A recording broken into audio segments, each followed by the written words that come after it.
E aí, pessoal, tudo bem? Eu sou o Daniel Silva, eu sou um instrutor extra do CPV.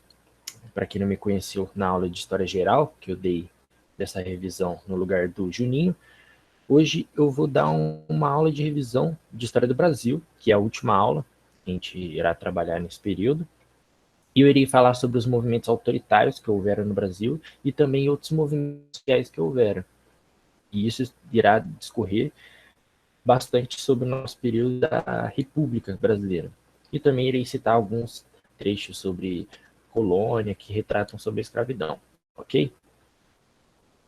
No final da aula também teremos algumas questões para vocês responderem, acompanharem comigo para a gente revisar. Se vocês tiverem alguma dúvida, é só entrar em contato comigo, ou com o Vinícius, ou com o Juninho, que a gente pode ajudar vocês, ok? O primeiro tópico que a gente irá falar é sobre a ação integralista brasileira. Não sei se vocês viram isso durante o ano de cursinho que vocês tiveram com o Vinícius, mas a Ação Integralista Brasileira foi um partido político muito importante no seu período e que representa o movimento autoritário que houve no Brasil no século XX, ok? Então eu irei destrinchar para vocês os principais aspectos desse movimento autoritário e quais foram as influências dele na história do Brasil. Primeiro ponto, quem que criou a Ação Integralista Brasileira? Foi Plínio Salgado. Plínio Salgado, para ele fundamentar esse movimento partidário, ele fez um manifesto de outubro, em 1932, e o partido político dele ele se funda realmente em 1934. Quais são as inspirações desse partido? Quais são as inspirações desse movimento político que há nesse período? Eles são inspirados pelas ideias de Benito Mussolini, que é um fascista da Itália. Lembra que a gente falou isso na história geral. E nesse movimento autoritário que o Plínio Salgado começa a propagar aqui no Brasil, ele começa com alguns dizeres, alguns lemas principais desse movimento. Um primeiro é Deus, Pátria e Família. É um dos dizeres que ele propagava nesse período e ele supervalorizava. Era o que era a bandeira principal do seu movimento partidário. Algumas características importantes desse movimento. Ele defendia o nacionalismo, a participação da a participação de mulheres e negros na política e também o combate ao comunismo e ao liberalismo. Ou seja, ele já lidava com vários aspectos que se relacionavam bastante com o fascismo italiano. Outra coisa importante do movimento da ação integralista era a saudação a Naue, que vocês irão ver uma imagem agora que eu irei mostrar para vocês, que remete a um movimento que a gente já conheceu aí na história geral e que se diz por si só. Eu vou mostrar a imagem para vocês agora. O Plínio Salgado, ele é o terceiro cara da esquerda para a direita. Aqui, ó. Não sei se vocês conseguem enxergar o mouse, mas esse cara com bigodinho igualzinho do Hitler. E algumas coisas são características do movimento. Como vocês podem ver, a vestimenta. Eles usam roupa terno, alguns usam até que parece um estilo de farda, e um símbolo no braço. Esse símbolo aqui se chama sigma. A sigma é uma letra grega que significa soma, e ela se assemelha muito à suástica nazista, não parece? Não chega a lembrar a suástica nazista? A saudação parece com a saudação nazista do Heil Hitler. E essa saudação Anauê, ela tem origem tupi, que significa você é meu irmão. Então, todos aqueles que eram integralistas, que compactuavam com a ideia da ação integralista, eram filiados ao partido, eles se saudavam dessa forma. Como que deu o fim da ação integralista brasileira? Porque hoje em dia não se vê esse partido político atuando nas eleições, correto? Então, como que acabou esse partido? No período do governo Vargas, no início desse governo, a ação integralista era muito bem apoiada por Vargas, porque eram aqueles que antagonizavam com os comunistas. Os fascistas entravam em confronto com o Partido Comunista do Brasil o tempo todo. E Vargas viu o comunismo como uma possível ameaça à sua candidatura, uma possível ameaça ao seu governo. Então, o fortalecimento do Partido Fascista da Ação Integralista era uma grande força para o Vargas. Só o que acontece é o seguinte: Vargas, no ano de 1938, começa a se desvincular dessa associação política com a Ação Integralista Brasileira. De que modo? Quando Vargas estava ascendendo no poder e quando ele fez aquele golpe de Estado, Plínio Salgado estava apoiando ele. Tanto que um dos membros do Partido da Ação Integralista Brasileira era Olímpio Mourão Filho, que foi o indivíduo que auxiliou a fazer a efetivação do Plano Cohen. O Plano Cohen foi a intermediação que Vargas fez para poder dar um golpe de Estado e tomar o poder de uma forma não eleitiva. Lembra que a gente falou isso sobre o golpe que houve na era Vargas, o golpe no Estado Novo? Então, o Olímpio Mourão Filho, ele era um membro da Ação Integralista e ele auxiliou Vargas nessa questão. Ele que manipulou o documento para que houvesse esse golpe efetivado de uma forma concreta. E com essa relação com os integralistas, Vargas prometeu para Plínio Salgado o Ministério da Educação. Só que quando houve essa tomada do poder, o Vargas não entregou o Ministério da Educação para o Plínio Salgado. E isso já gerou um descontentamento muito grande do Plínio. E aí começou um movimento de descontentamento nele. Alguns filiados do partido começaram a se rebelar. E aí Plínio Salgado idealiza um movimento de rejeição ao Vargas, onde que eles fizeram uma revolta armada no Palácio da Guarabara, tentando derrubar o governo. Plínio Salgado ele não participou disso, mas ele enviou 2.000 filiados ao partido para poder fazer essa ação. E aí, nessa ação, alguns desses manifestantes foram mortos, a polícia matou eles mesmo, e mais de 1.500 pessoas foram presas. E Plínio Salgado sofreu exílio político, ou seja, ele fez um atentado contra o Estado, ele tentou um golpe de Estado, então o Estado, para poder lidar com essa situação, ele exilou Plínio Salgado e acabou com o partido da integração brasileira, Ação Integralista Brasileira. Ok? Só que um aspecto não se mudou, que foi o Olímpio Mourão Filho. Ele não foi exilado, ele continuou no Brasil. E Olímpio Mourão Filho, posteriormente, ele vai ser um dos personagens principais do nosso movimento do golpe de 1964, do início da ditadura militar. Por quê? Porque o Olímpio Mourão Filho, ele vai ser o general que ele vai comandar as tropas de Minas Gerais, lá de Juiz de Fora, até o Rio de Janeiro. Assim, colocando pressão em cima de Jango, que ele tinha um governo que já estava sendo reprimido, e também ganhando forças, dando mais, como que eu posso dizer, incentivo, dando um estopim ao movimento de golpe de Estado em cima de Jango, de Angular. Ou seja, o movimento da Ação Integralista acabou, porém, um dos membros da Ação Integralista, um fascista, ele foi tão influente na história do Brasil, mantendo-se aqui no território, de modo que a ditadura militar, o início do golpe de 1964, foi de grande influência desse indivíduo. Ele deu o primeiro passo para o início desse movimento. Agora nós iremos falar sobre outro movimento autoritário que houve, que foi essa ditadura militar. Se demonstrou através de um modelo político mesmo. Foi a concretização no governo que houve naquele período. Então, esse envio de tropas para o Rio de Janeiro e a declaração de vaga à posição da presidência da República pelo Auro de Moura Andrade na Câmara fez com que o Castelo Branco fosse eleito o presidente do Brasil. Só que de forma direta, né, pessoal? Não foi feita uma eleição com voto popular. Foi uma tomada do poder pelos militares. Esse governo de Castelo Branco ele vai durar de 1964 até 1967. E a principal característica que a gente tem que revisar e relembrar para o vestibular são os atos institucionais. O que eram esses atos institucionais? Eram ações diretas na instituição brasileira. Eram leis que interferiam na Constituição, em todo o contexto executivo e legislativo do país.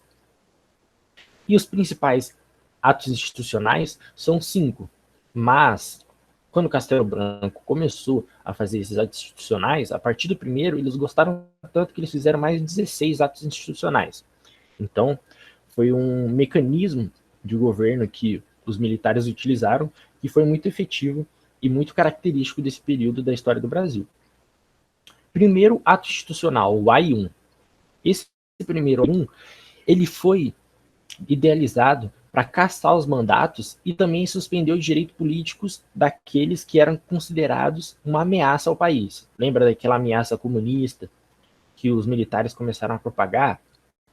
Então, esse AI-1 foi feito para caçar o mandato dessas pessoas, aqueles que representavam uma ameaça política ao país. Segundo AI que o Castelo Branco vai fazer é o bipartidarismo. Lembra que haviam vários partidos no Brasil?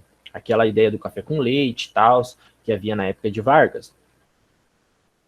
Essa pluralidade de partidos ela vai acabar e vai existir só 2 partidos para poder fazer a eleição aqui no país, que seria daqueles dos militares e outros civis. O AI-3, que o Castelo Branco vai fazer nesse período do governo dele, é uma eleição para governador indireto, ou seja, você vota em alguém que vai te representar para poder votar em quem será o governador do seu estado e dessa região. O AI-4 que ele vai fazer é um novo projeto constitucional. Ele vai querer pegar aquela Constituição antiga e fazer uma nova, a fim de legitimar esse golpe, a fim de proteger essa ideia do governo militar nesse período. Agora vamos falar de outro presidente que a gente vai ter nesse período da ditadura militar, que é o Costa e Silva, que ele vai ficar entre o ano de 1967 até o ano de 1969. Quais são as principais características desse governo de Costa e Silva? É o embate entre os estudantes e os militares. Por quê? Porque os estudantes são aqueles que vão fazer o maior movimento de descontentamento com o governo militar, com a ditadura militar. Tanto que uma das primeiras ações que o governo militar teve em relação aos estudantes foi o fechamento da UNE, que é a União Nacional dos Estudantes, porque, de acordo com os militares, era uma grande ameaça ao governo e também uma possível articulação dos comunistas para poder tomar o poder do país. E qual vai ser o principal estopim para gerar esse conflito gigantesco entre os estudantes e os militares? Vai ser o assassinato do estudante Edson Silva, que ele vai morrer numa manifestação, e aí ocorre uma passeata, uma manifestação de mais de 100 mil pessoas em protesto a essa morte desse estudante, onde irão artistas, músicos, cantores, estudantes, trabalhadores, classe média, médicos, todo tipo de cidadão brasileiro vai participar dessa manifestação, porque a repressão militar nesse período estava muito grande. E aí, no governo de Costa e Silva, que a gente vai ter o último ato institucional, que vai ser o característico desse período, que é o AI-5, que é o fechamento do Congresso, dando ao Executivo o poder de legislar sobre tudo. Ou seja, aí começam os anos de chumbo, os anos mais terríveis, que a gente pode se dizer, da ditadura militar. Só que o Costa e Silva, ele vai sair do poder do Brasil, dessa presidência, no ano de 1969, e vai dar entrada o Emílio Médici, que vai ser ele que vai articular esses anos de chumbo fidedigamente, ele que vai utilizar esse AI-5 de forma concreta. Então vai ser o período de maior repressão da história da ditadura militar que a gente tem registrado. E também vai ser a utilização da propaganda e da repressão ao mesmo tempo. Ou seja, para que o governo tenha uma aprovação popular muito grande, eles irão fazer uma grande propaganda. Qual vai ser o principal aspecto que eles utilizarão para essa propaganda? Será o vencimento da Copa do Mundo de 1969. Brasil, a seleção brasileira irá ganhar a Copa do Mundo, e é então que os militares irão associar diretamente essa relação do futebol com o político. e também irão reforçar a repressão àqueles que estão descontentes com o governo e também caçar mais ainda aqueles que estão representando uma ameaça a esse governo militar. Outro ponto importante que eles utilizarão na propaganda será o milagre econômico. Como que funcionou esse milagre econômico? A ideia do milagre econômico que surge desse período é porque existe um grande desenvolvimento do PIB interno do país. Ou seja, era mais de 10% de crescimento ao ano do produto interno brasileiro. Só o que acontecia? Esse produto interno brasileiro crescia bastante, só que isso não era repassado para a população baixa e população média. Então, super valorizava o valor monetário das coisas, porém o salário que aumentava não acompanhava a esse crescimento. Então começou a gerar uma crise muito grande na economia brasileira, uma inflação enorme que causava mais e mais descontentamento na população. E é aí que o Brasil começa a utilizar aquela propaganda do Brasil, ame ou deixe, que também a gente vai ver esse dizer sendo utilizado nas eleições nos últimos anos para poder representar esse embate entre ou você ama muito o Brasil, você gosta muito do sistema político que está havendo, ou é melhor você sair mesmo porque não é o seu lugar aqui. E também nesse período do governo do Emílio Médici vai acontecer a crise no petróleo brasileiro, uma queda no valor, e isso vai gerar mais uma das características que irão influenciar nessa crise econômica do país. O próximo presidente que a gente vai falar vai ser o governo de Geisel. O Geisel, ele vai começar a reduzir essa maior repressão que há no governo militar e também preparar uma redemocratização segura do país. Como que seria essa redemocratização segura? Era uma ideia de que fosse entregue o poder aos civis, perpassando por as eleições diretas, tirar essa ditadura militar, esse governo autoritário que havia das mãos dos militares, de modo que não houvesse uma ameaça comunista repentina de novo, e também para que os militares não sofressem represárias do governo que eles tiveram, das ações que eles tiveram durante esse período. Então ele vai começar a fazer a cama para poder iniciar esse projeto de redemocratização. E a principal característica que ele vai fazer, a principal característica que irá aparecer no governo dele, que irá fazer esse início da redemocratização, vai ser o fim daquele AI-5. O AI-5 é aquele que dava o poder pleno ao executivo, tirava o legislativo e deixava tudo na mão do executivo. E o próximo presidente que a gente vai ter vai ser o Figueiredo, que irá configurar outras ações que irão facilitar para essa redemocratização. A primeira lei que ele faz, que vai ser muito importante para esse período, vai ser a lei da anistia. Por que essa lei da anistia ela é tão importante? Porque ela dá ampla e geral e restrita aceitação daqueles que foram exilados. Ou seja, aquele comunista que foi exilado com dizeres de que ele era uma ameaça ao país, ele já não é mais exilado, ele já tem anistia, ele pode voltar ao país dele. Porém, entretanto, essa lei da anistia, ela também funcionava para os militares. Ou seja, aquele militar que fez cagada no período da ditadura militar, ele também receberia o perdão daquilo que ele fez. Então essa lei ela vai ser muito importante, tanto que ela vai favorecer ao lado daqueles que eles oprimiram, tanto ao lado dos opressores, porque eles não querem sair de uma forma prejudicada no final das contas. E também ele irá acabar com aquele ato institucional que formaria apenas bipartidarismo, ou seja, haviam apenas 2 partidos. Agora ele irá acabar com isso e fazer o pluripartidarismo, ou seja, haverão vários partidos disputando as eleições e também com seus representantes políticos. E ele começará a visualizar nesse período manifestações que irão reivindicar as eleições diretas. Lembra daquele movimento que o Vinícius falou para vocês, das diretas já?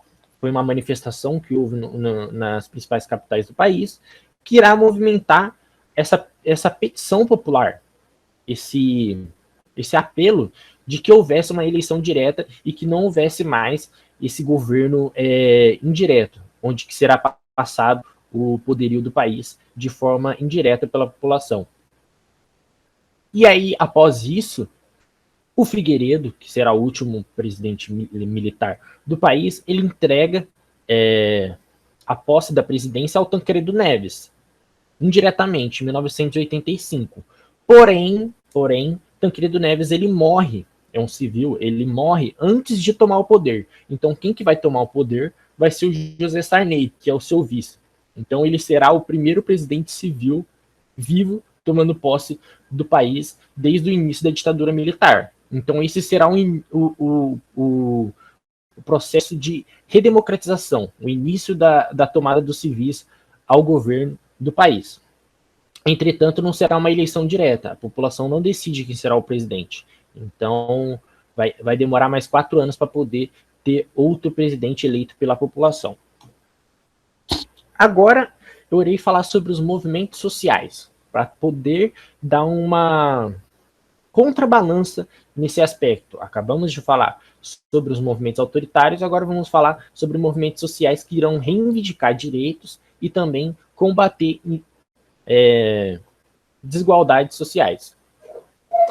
Primeiro, para a gente poder falar sobre esses movimentos sociais, a gente tem que entender que essa área da história que eu estou trabalhando, ela tem muita influência das ciências sociais, da sociologia. Então, eu irei trabalhar alguns aspectos que a sociologia irá aprofundar muito mais. Se vocês tiverem mais alguma dúvida direta em relação aos movimentos sociais, eu indico vocês a falarem com os professores de sociologia. Agora, se vocês querem falar sobre a história dos movimentos sociais, eu, o Vinícius e o Juninho estamos bem abertos a tirar qualquer dúvida e também indicar algumas bibliografias para vocês lerem, ok? Primeiro ponto, a gente precisa entender qual é a diferença entre o movimento social conjuntural e o movimento social estrutural. Para poder deixar isso mais claro, eu irei dar alguns exemplos para vocês. Por exemplo, o movimento conjuntural, ele se dá por um curto prazo, ou seja, é um movimento rápido, aquilo que precisa ser mudado ali na hora.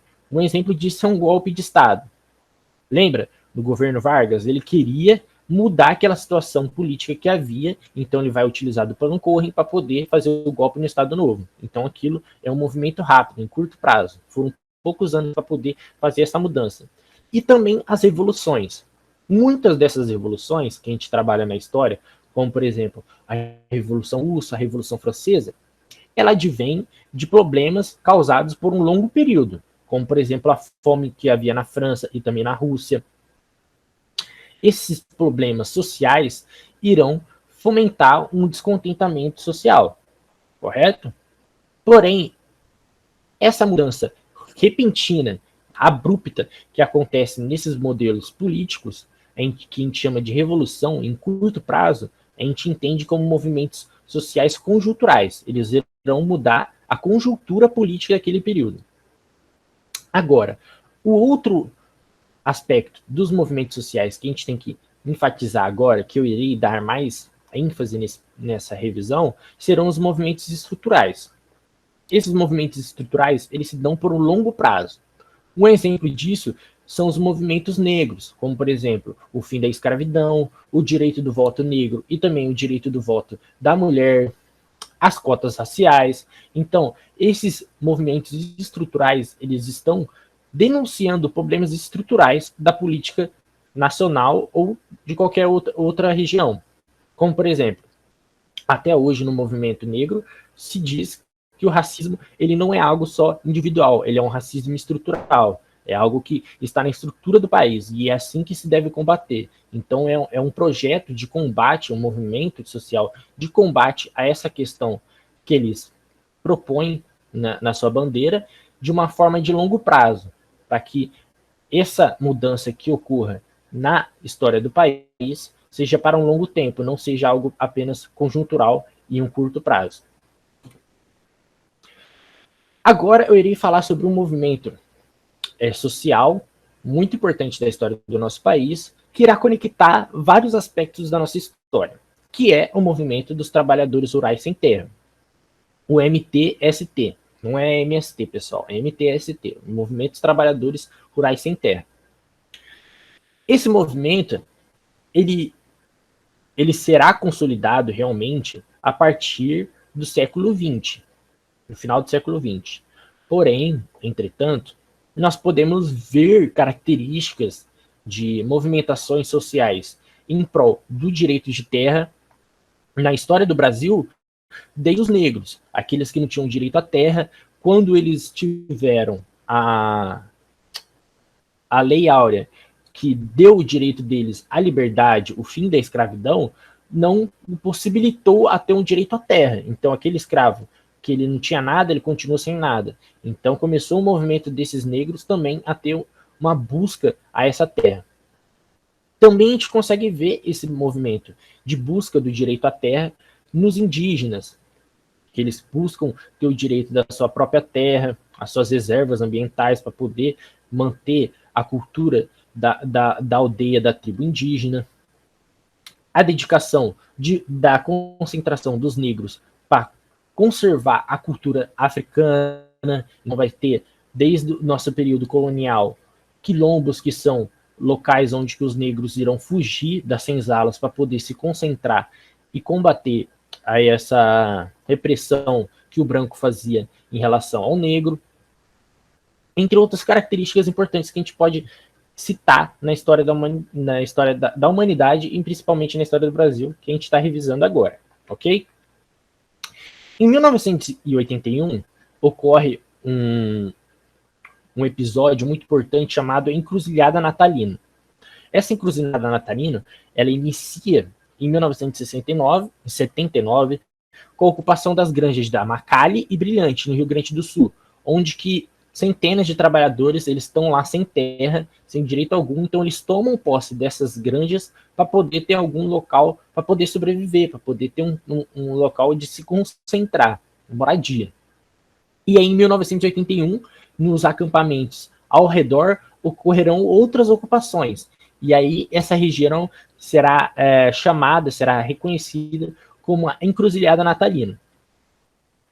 Então, esse vai ser o principal aspecto do movimento sem terra de resistência ao poder governamental do país. Lembra que nesse período ainda havia ditadura militar no país. Então, vai ser os trabalhadores se manifestando contra a repressão do país.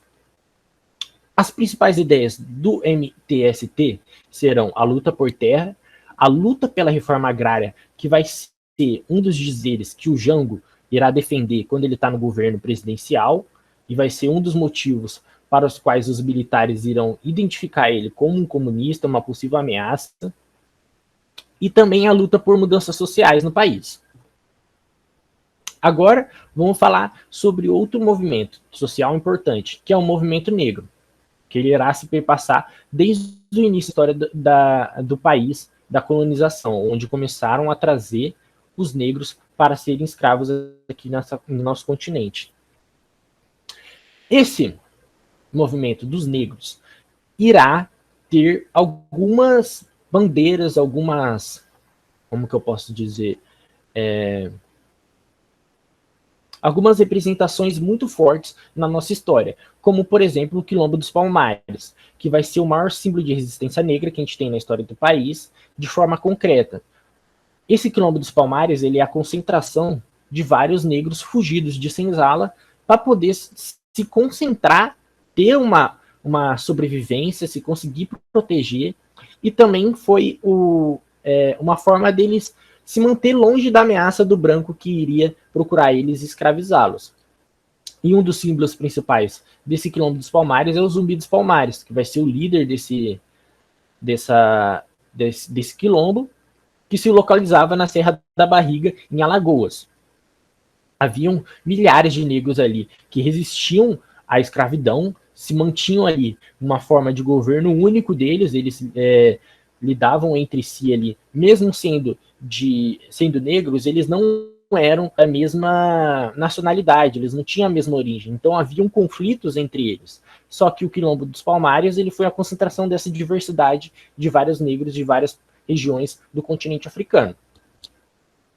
E o Zumbi dos Palmares, ele será uma figura tão importante para o movimento negro que o Dia da Consciência Negra, ele é uma referência ao Zumbi dos Palmares, ele não é uma referência à Lei Áurea da Princesa Isabel, porque a Lei Áurea da Princesa Isabel foi uma articulação política, foi uma petição popular e também uma das tentativas da Princesa Isabel tomar o poder posteriormente. Porém, não é o que acontece na nossa história.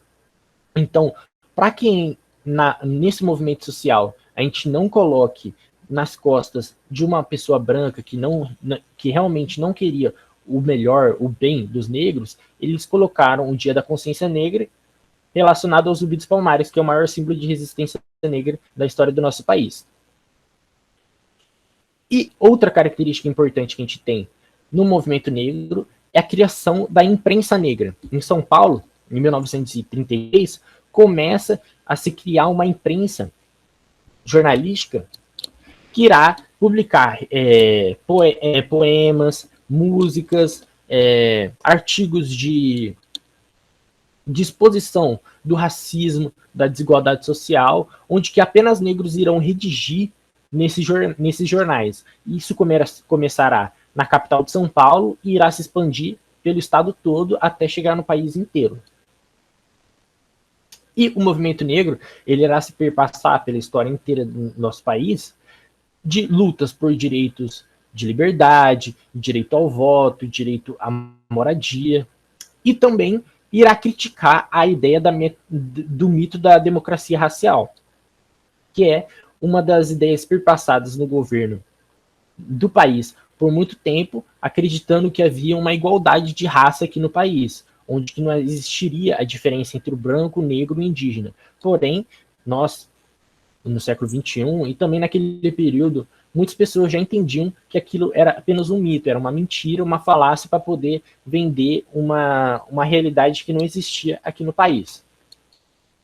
Agora, eu vou fazer uma revisão de uma questão com vocês relativa ao governo ditatorial no país, para dar uma recapitulada naquilo que a gente já falou nessa aula e também revisar aquilo que a gente já falou meses atrás nas aulas de História do Brasil, ok?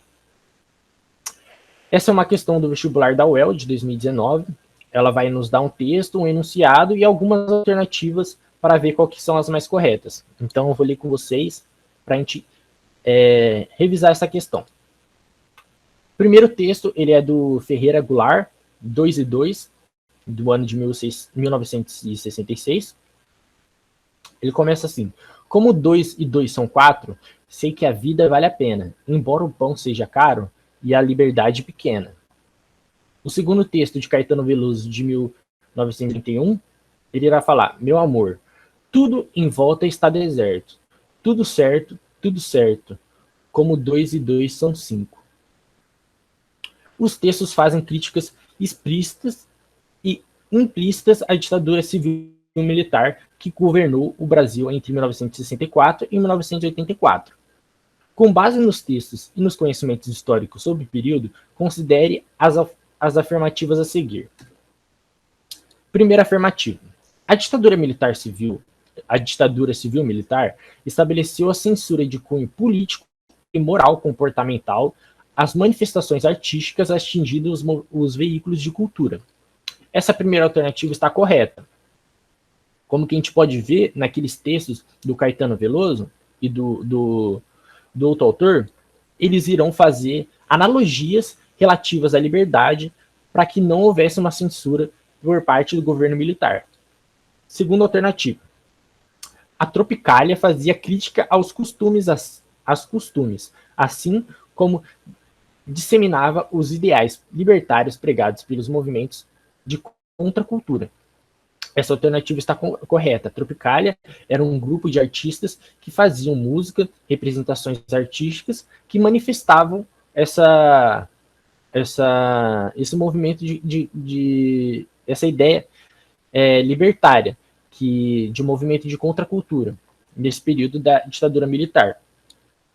A terceira afirmativa que a gente tem aqui: a ditadura civil-militar declinou de produzir propaganda sobre o regime, deixando as campanhas publicitárias aos custos da indústria automobilística. Essa alternativa está incorreta. Lembra que a gente falou que num dos governos militares, o fortalecimento da propaganda e da repressão foi uma das principais características do governo. Então, essa alternativa está incorreta. Alternativa número 4. A Jovem Guarda sofreu forte impacto de censura devido à defesa da utilização dos instrumentos eletrônicos e da vestimenta FUC. Essa alternativa está totalmente incorreta. A Jovem Guarda ela não foi censurada por causa dessa defesa dos instrumentos elétricos.